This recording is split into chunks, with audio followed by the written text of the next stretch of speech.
Welcome back to Suransar videos and physics classes. Today we will see a small thing but important concept. Let us suppose an object of mass m. Can you imagine what is the state of this object? You can understand that the object is at rest. How can you say it is at rest? We have not shown any movement of the object having mass m. Mass is nothing but quantity of matter. It is measured in kilogram in MK system or SI system, grams in CGS, pound in FPS. Okay, this is the first fundamental concept. Now let us suppose in this moment, let us draw the free body diagram. Let us suppose this is on the table. Let us suppose it is kept on the table.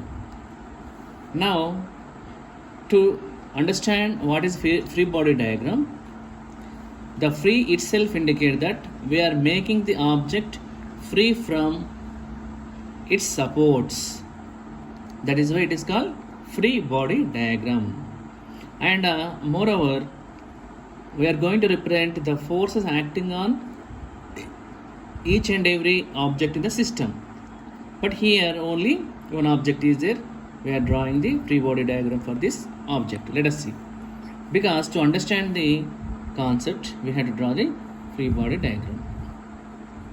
So, m is a mass. It always attracted by the earth surface vertically downwards, centrally vertically downwards, we have to say. So we are drawing centrally vertically downwards is equal to mg, which is equal to weight. So now it is kept on the table. We are not showing any table in the free body diagram, but support force, we are called support force or normal force we have to draw. So that is acts perpendicular to the surface vertically upward. N is shown. So the object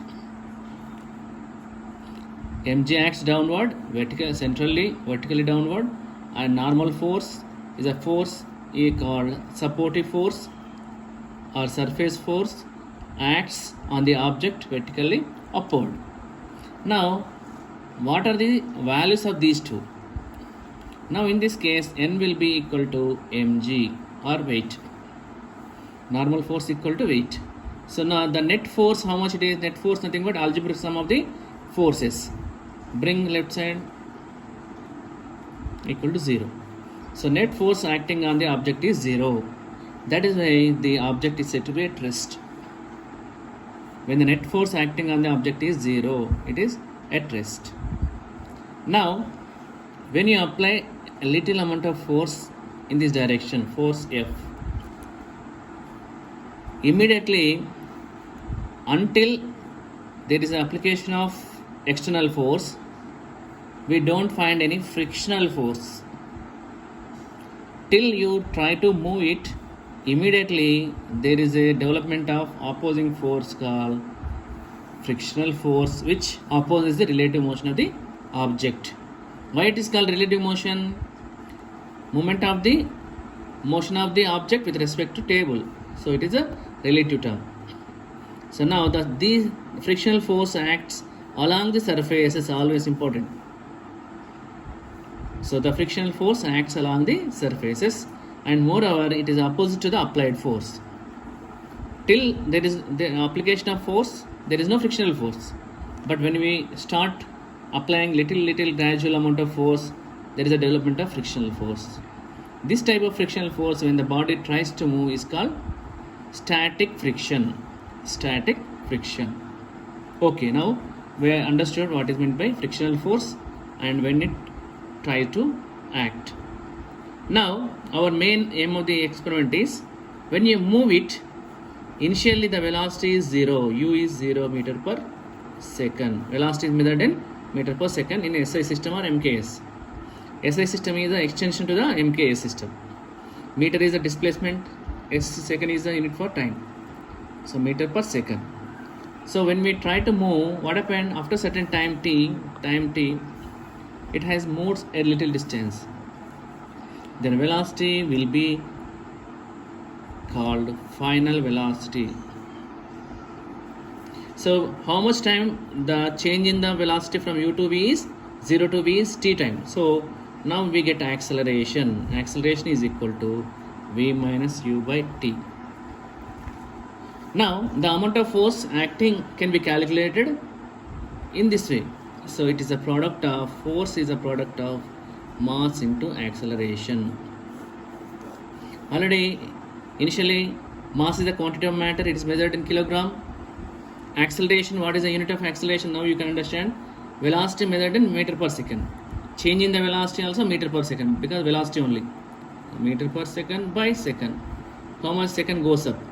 So you can calculate, you can understand by second by 1, it will become inverse of the fraction. So meter per second square is the unit for acceleration. So what is the unit for force?